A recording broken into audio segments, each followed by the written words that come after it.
नमस्कार दोस्तों, हमारे YouTube चैनल में आपका स्वागत है। इस वीडियो में हम बात करेंगे अडानी विल्मर के बारे में, कोफोर्ज के बारे में, इन्फोसिस और टाटा मोटर्स जैसी कुछ शेयरों के बारे में हम बातचीत करेंगे। इसके साथ ही एएसएम लिस्ट पे भी हम चर्चा करेंगे। एएसएम लिस्ट के वीकली सर्कुलर में 32 कंपनियों पर एक्शन हुआ है तो 33 कंपनियों को राहत भी मिली है।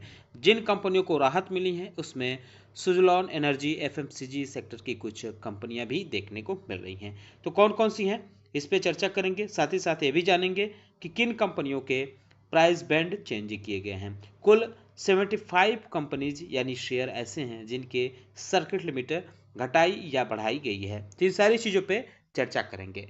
डिस्कशन शुरू करने से पहले मैं कहना चाहूँगा कि अगर आपने हमारे चैनल को सब्सक्राइब नहीं किया है तो कृपया सब्सक्राइब कर लें और बेल आइकॉन भी दबा लें।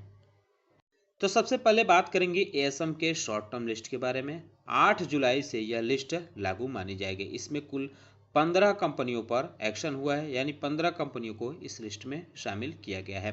बेंचमार्क कंप्यूटर सॉल्यूशन लिमिटेड है, D&H India limited, JJ engineering limited, GM beverage limited, Goenka business and finance limited, Hemant surgical industries limited, IFV agro industries limited, Innokaiz India limited, Kothari products limited, Loyal equipments limited, Prevest Denpro limited और Ramchandra leasing and financial limited, Trackogen solution limited, the investment trust of India limited और white paper fabric India limited. इन कंपनियों को ASM के short term list में डाला गया है। 12 कंपनियां ऐसी हैं जो एएसएम के शॉर्ट टर्म लिस्ट से बाहर की गई हैं।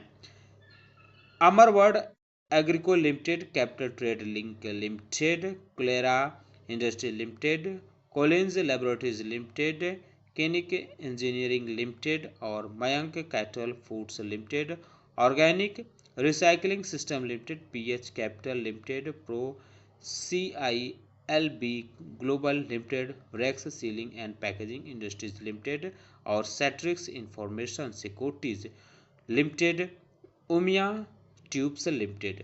इन कंपनियों को एएसएम के शॉर्ट टर्म लिस्ट से बाहर किया गया है, जो 8 जुलाई यानी सोमवार से बाहर मानी जाएंगी।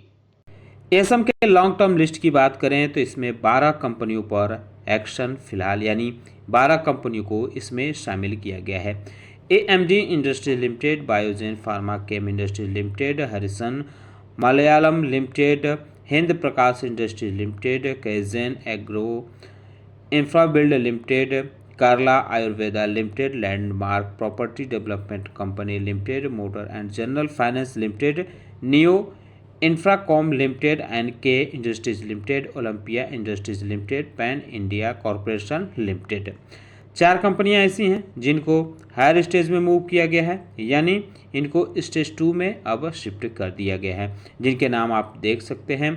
गैरनेट international limited, modern share stock brokers limited, Nagpur power and industries limited, Tanvi foods limited. एक कंपनी ऐसी है जिसको 4th स्टेज में डाला गया है, माइक इलेक्ट्रॉनिक्स लिमिटेड। अब ये 4th स्टेज में कंसोलिडेट करेगी। कुछ कंपनियां ऐसी भी हैं जिनको राहत दी गई है, यानी इनकी स्टेज घटाई गई है, लोअर स्टेज में शिफ्ट किया गया है। इनके नाम और उसके सामने दिया गया है कि किस स्टेज में डाल दी गई है। जैसे JITF इंफ्रा लॉजिस्टिक को अब स्टेज 1 में डाल दिया गया है।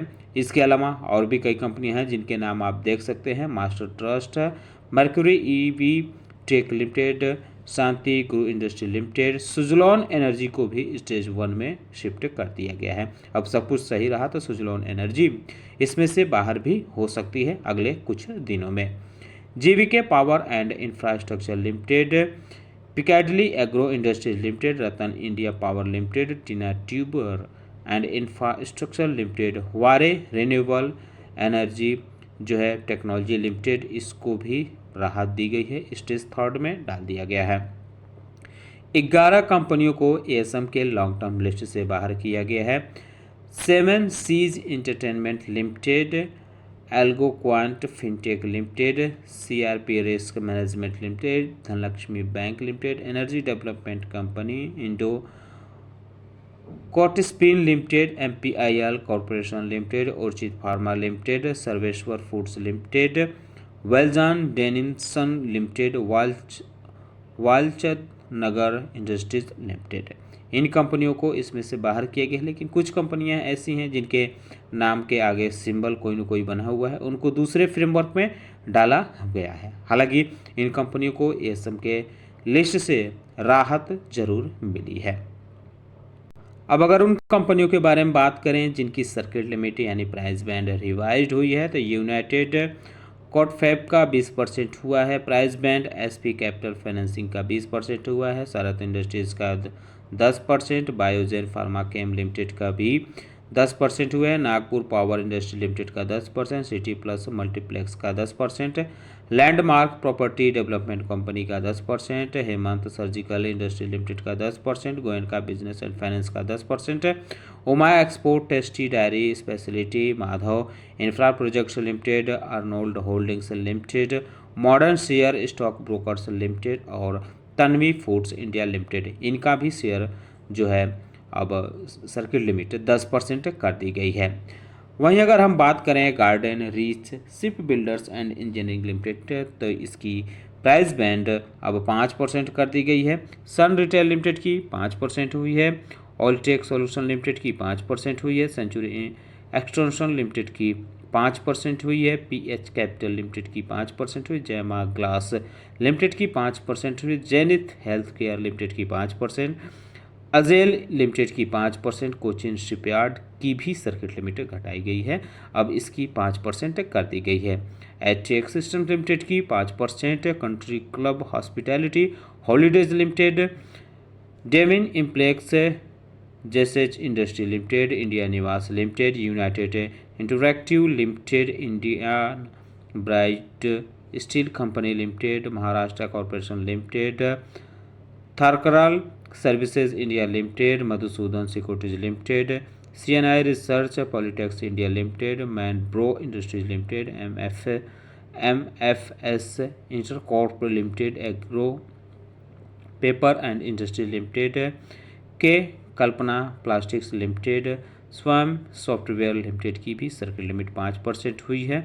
वहीं सिकोजी retailers limited, crust chem limited, bits limited, Gujarat craft industries limited, Ashoka refineries limited, Daulat securities limited, सीनियर्ड communication limited, AI force limited, continental control limited, Mahan industry limited, Jagjanani textile limited, ट्रामेंट limited, prime capital market limited, Purushottam invest fin limited, Virat leasing limited, star delta transformer limited, वधुस्था धामा enterprises limited, Shivansh finserv limited, TV vision limited, Franklin industries limited, रिस business services limited, Assam trade limited, Asian warehousing limited, garnet international limited की भी circuit limit 5% की गई है। अगर बात करें उन कंपनियों के बारे में जिनकी सर्किट लिमिट 2% हुई है, तो उनमें हैं ATV project India limited, amalgamated electricity company limited, सेक्टो ऑटोमोटिव लिमिटेड, एडलाइन chem lab limited, span divergent limited, Inani marbles and industries limited, GG automotive gears limited, SL steel limited, CTV network and कैरन infrastructure limited. ये जो भी circuit limit में बदलाव हुआ है, ये 8 जुलाई से यानी सोमवार से लागू होते हुए देखने को मिलेंगे। अब बात करते हैं उन शेयरों के बारे में जिनमें खबरें देखने को मिल रही है। तो पहले नज़र डाल लेते हैं टाटा मोटर्स के शेयरों के परफॉर्मेंस के बारे में। तो आज आधा % की गिरावट के साथ क्लोजिंग देखने को मिली। कंपनी ने अपने Q4 के बिजनेस अपडेट जारी किए हैं। कंपनी ने बताया है कि जो इस बार के Q4 में उसका जगुआर लैंड रोवर यानी JLR की जो सेलिंग रही है, होलसेल जो इसका वॉल्यूम रहा है वो 5% इंक्रीज ईयर ऑन ईयर हुआ है। 97,755 वॉल्यूम यूनिट से बिकी है, जबकि रिटेल सेल्स की बात करें तो ये भी बढ़ी है। रेंज रोवर इलेक्ट्रिक की जो वेटिंग लिस्ट है वो अब 29,000 पर पहुंच गई है। रिटेल सेल्स की बात करें तो नॉर्थ अमेरिका में 43% बढ़ी है ईयर ऑन ईयर के हिसाब से, यूके में 14% बढ़ी है, जबकि यूरोप में 4% बढ़ते हुए देखने को मिली है। हालांकि कंपनी का कहना है कि क्वार्टर ऑन क्वार्टर इसका जो होलसेल है वो 11% कम हुआ है और रिटेल भी, जो रिटेल सेल है वो भी 3% कम होते हुए देखने को मिला है। तो आगामी दिनों में इसके शेयरों पर इसका असर देखने को मिल सकता है। इन्फोसिस की बात करें तो आज इन्फोसिस में भी गिरावट के साथ क्लोजिंग देखने को मिली। आज इसमें एक अपडेट देखने को मिली है कि जो इसके executive vice president global head देखने को मिलते थे हेमंत लांबा, उन्होंने अपने पद से रिजाइन दे दिया है। तो आगे चलकर आप इसको भी चाहें तो नज़र रख सकते हैं। एक चीज़ और इसमें आज अपडेट देखने को मिली थी बाजार टाइम में ही कि जो ऋषि सुनक हैं, इन्फोसिस के फाउंडर के जो दामाद हैं, वो चुनाव में हार गए हैं। इंग्लैंड में जो चुनाव हुआ है प्रधानमंत्री का, उसमें उनकी पार्टी को हार का सामना करना पड़ा है। उसके लीडर यही थे, तो ये चीज़ भी मैटर करेगी। कोफोर्ज लिमिटेड के बारे में बात करें तो आज इसमें भी गिरावट के साथ क्लोजिंग देखने को मिली है। अपडेट की बात करें तो ताज़ा अपडेट ये है कि इसने सिग्निटी टेक्नोलॉजी में अपनी हिस्सेदारी बढ़ा दी है। इसने कंपनी ने 46,18,000 शेयर एक्वायर किए हैं। 1398 रुपये 50 पैसे पर शेयर के हिसाब से ये खरीदारी होते हुए देखने को मिली है, यानी करीब करीब 17% की जो है इसने खरीदारी की है शेयरों की। इसके साथ ही कंपनी की जो शेयर होल्डिंग है अब करीब करीब 28% हो गई है, यानी 27.98% हो गई है। बल्क डील के जरिए ये खरीदारी होते हुए देखने को मिली है। तो ये बड़ा अपडेट इसमें देखने को मिल रहा है। कंपनी ने टोटल जो खरीदारी की है वो 645 करोड़ रुपए की है। आगे चलकर यह शेयर फोकस में रह सकता है, आप चाहें तो इस पर नज़र रख सकते हैं। अडानी बिल्मर यानी अडानी ग्रुप की कंपनी के अडानी बिल्मर की बात करें तो आज मामूली गिरावट के साथ इसमें क्लोजिंग देखने को मिली। क्वार्टर फर्स्ट के कंपनी ने अपने बिजनेस अपडेट जारी किए हैं। 13% volume growth year on year company ने दिखाई है। उसका कहना है कि जो अल्टरनेट चैनल जैसे ई कॉमर्स, क्विक एक्सपोर्ट रहा है वो उसमें भी 19% की ईयर ऑन ईयर बढ़ी है। कंपनी का एक्सपोर्ट भी 36% बढ़ा है। HEG लिमिटेड के बारे में बात करें तो मामूली हरियाली के साथ क्लोजिंग आज रही। इसमें अपडेट आई है कि इसमें बल्क डील होते हुए देखने को मिली है। क्वांट म्यूचुअल फंड ने इसके शेयर बेचे हैं। कुल 421 करोड़ रुपए की बिकवाली की खबरें देखने को मिल रही है। ये जो बिकवाली हुई है ओपन मार्केट के जरिए हुई है, यानी इसमें 2 बल्क डील हुए हैं। BSE और NSE पे ये होते हुए देखने को मिले हैं। 18,62,000 शेयर बेचे गए हैं। NSE पे 9.5 लाख के आसपास शेयर बेचे गए हैं, जबकि BSE पे 9,12,000 के आसपास शेयर बेचे गए हैं। तो ये बड़ा अपडेट इसमें देखने को मिल रहा है। अगर अगली कंपनी के बारे में बात करें तो अगली कंपनी हमारी है डाबर इंडिया लिमिटेड। इसने भी कुछ अनुमान जारी किए हैं। कंपनी के द्वारा कहा गया है कि जो consolidated revenue growth quarter first में रहेगी, उसका अनुमान उसने जताया है कि उसका consolidated revenue growth single digit में मिड से हाई के बीच में रह सकती है, ऐसा कंपनी के जरिए अनुमान जताया गया है। हालांकि आज इसमें मामूली हरियाली के साथ क्लोजिंग देखने को मिली है। बैंक ऑफ बड़ौदा में 2 खबरें देखने को मिली हैं। आज इसके शेयरों में भी अच्छी खासी तेजी रही, 1.25% से ऊपर इसकी क्लोजिंग देखने को मिली है। कंपनी ने बताया है कि जो इसका क्वार्टर फर्स्ट में ग्लोबल बिजनेस रहा है वो 8.52% ईयर ऑन ईयर ग्रोथ देखने को मिली है। 23.77 लाख करोड़ रुपए ग्लोबल बिजनेस कंपनी का बढ़ा है। डिपॉजिट की बात करें तो डिपॉजिट भी 8.83% बढ़ते हुए देखने को मिला है ईयर ऑन ईयर के हिसाब से। 13.5 लाख करोड़ रुपए कंपनी का जो ग्लोबल डिपॉजिट इस बार के क्वार्टर 1 में रहा है। दूसरी खबर यह है कि कंपनी ने फंड रेज किए हैं।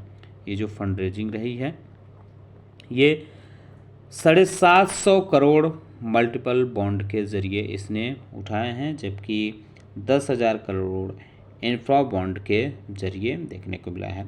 यानी 750 करोड़ जो रहा है ये डेप्ट इंस्ट्रूमेंट्स पर इसने उठाया है। तो ये बड़ी चीज़ें इसमें अपडेट के रूप में देखने को मिल रही है। आगे चलकर ये चीज़ें इसके शेयरों पर असर डाल सकती हैं, तो आप चाहें तो इस पर नज़र रख सकते हैं। उम्मीद करता हूं कि आपको हमारा वीडियो पसंद आया होगा। कैसा लगा ये बताना न भूलें, साथ ही साथ हमारे चैनल को सब्सक्राइब कर लें, बेल आइकन दबा लें। वीडियो देखने के लिए बहुत बहुत धन्यवाद।